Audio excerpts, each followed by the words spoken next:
Hello. तर आज आम्ही चालले आहेत ठाणे जिल्ह्यातील भिवंडी तालुका येथील मराडेपाडा महाराष्ट्राचे आराध्य दैवत छत्रपती शिवाजी महाराज यांच्या दर्शनासाठी।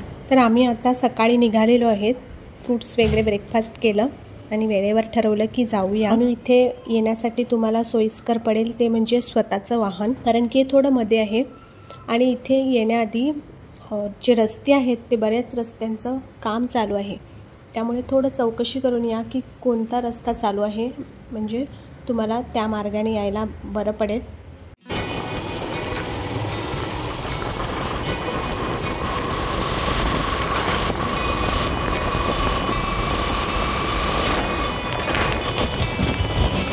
इथे आल्यानंतर तुम्हाला ही मंदिराची पार्किंग मिळेल, पण त्याच्या आधीसुद्धा एक पार्किंगसाठी आपल्याला बोलवतात की इथे पार्क करा, पण तिथे नका पार्क करू, तिथे प्रॉपर पार्किंग नाही होत। जिथे बोर्ड लावलेला आहे की पार्किंग एरिया, तिथेच तुम्ही गाडी पार्क करा। आल्यानंतर तुम्हाला एक बाहेर चप्पल स्टँड मिळणार, तिथे आपल्याला आपली चप्पल काढायची आहेत आणि प्रवेश करायचा आहे। इकडे जो हा भव्य प्रवेशद्वार दिसत आहे त्याची उंची आहे 42 फूट। आणि त्या सगळ्या विद्यार्थ्यांना, शिक्षकांना किंवा त्या शाळेला आपल्या जन्मोत्सवाच्या निमित्तानं छत्रपती शिवाजी महाराजांचा इतिहास कळावा, या महाराष्ट्रातील जीवनामध्ये कसं उत्कर्षदायी ठरेल हा एक उदात्त आणि लोकोत्तर खऱ्या अर्थानं आदरणीय प्रभाकरजी देशमुख साहेब, तुमचं खूप खूप धन्यवाद। आपल्यासारख्या व्यक्तिमत्वांनी जर पुढे आलं तर हे जे शक्तिपीठ आहे ते प्रत्येक महाराष्ट्रातील जिल्हा परिषदच्या शाळेतल्या विद्यार्थ्यांना दिसेल, त्यांना कळेल, त्यांना समजून घेता येईल। त्यामुळे मी तमाम आणि जन्मोत्सवाच्या दिवशी 5,000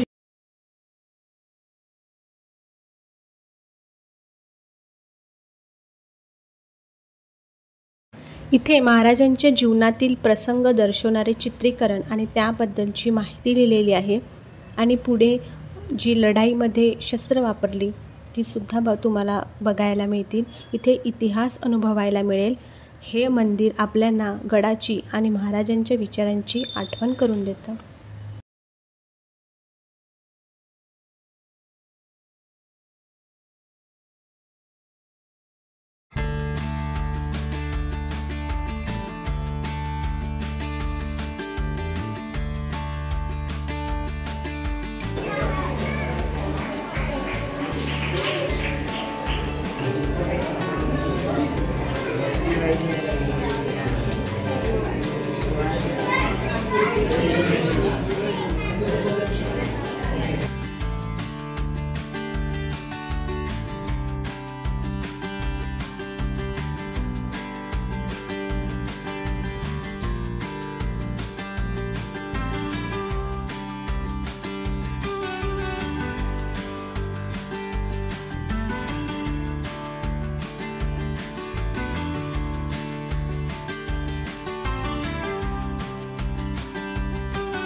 मंदिर आणि आजूबाजूचा परिसर खूप छान आहे. इकडे प्रेरणादायी वाटतं. आपल्याला इतिहास इथे अनुभवायला मिळतं. जर तुम्हाला बसने यायचं असेल कल्याणवरून तर मी या बाबतीचा शॉर्ट व्हिडिओसुद्धा अपलोड केला आहे, जो तुम्ही बघू शकता. बाहेर पडल्यानंतर इथे काही किराणा स्टोर आहेत, जिथे आपल्याला पाणी बॉटल, स्नॅक्स, ड्रिंक मिळेल आणि काही ठिकाणी वडापाव वगैरे असं मिळतं. आता आम्ही आलेत रेस्टॉरंटमध्ये. भरपूर उशीर झाला, आता जेवायला आलेलो आहेत आम्ही. आणि इथेच वॉटर पार्कसुद्धा आहे, ते मध्ये आहे. आणि जेवायला इकडे खाली नॉन AC आहे आणि वरती AC आहे. काय पाहिजे?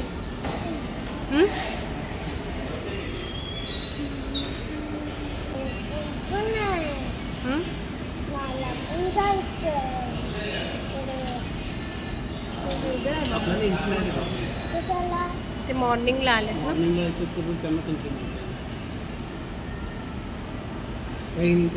बाजूलाच वॉटर पार्कचा व्ह्यू आहे आणि द्वीपला असं झालंय की मी का नाही जाऊ शकत.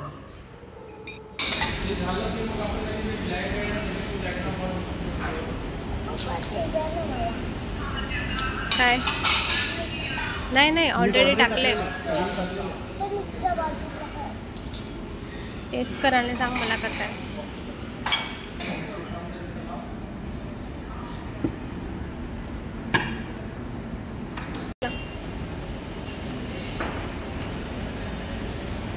गरम असणार.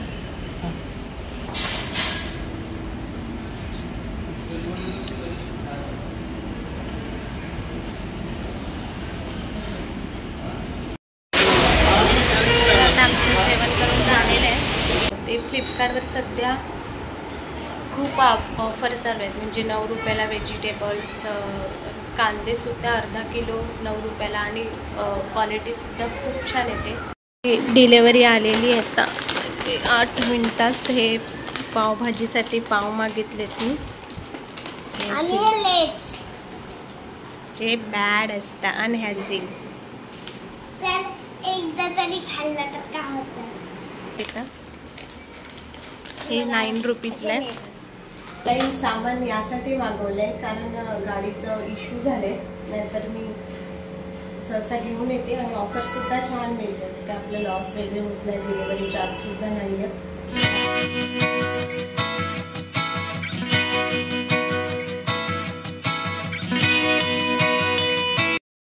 तेलामध्ये एक हिरवी मिरची, माझ्याकडे भोपळी मिरची नाही मिळत म्हणून मी हिरवी मिरची टाकले, आणि 2 कांदे. आणि त्याच्यानंतर ह्याच्यामध्ये ॲड करायचं आहे टोमॅटो प्युरी किंवा बारीक चिरलेला टोमॅटो, तुम्हाला जसं आवडेल तसं. मीठ टाकायचं आहे, हळद, मीठ, मसाले, धने जिरे पावडर, काश्मीरी आणि आपला मसाला. आणि हा कोणताही पावभाजीचा मसाला ॲड करून ते मॅश करून मग ज्या ज्या भाज्या आपल्याकडे आहेत, गाजर, कोबी, मटार, बटाट, बीट कलरसाठी टाकायचं आहे, आणि गाजर आणि पाणी. आणि मी शिट्ट्या घेतलेल्या आहे 5 ते 6. हे भाज्या ॲड केलेल्या आहेत. हा बटाट मी मोठा कापलेला आहे आणि बाकीचं हे ह्याच्यामध्ये. तशी कुकरमध्ये मी फर्स्ट टाईमच पावभाजी केले डायरेक्ट, कारण मी आणि द्वीप आम्ही दोघंच आहेत आज. जर तुम्हाला ही मी आता अजून आटवणार आहे पावभाजी थोडा वेळ. तर पावभाजी रेडी.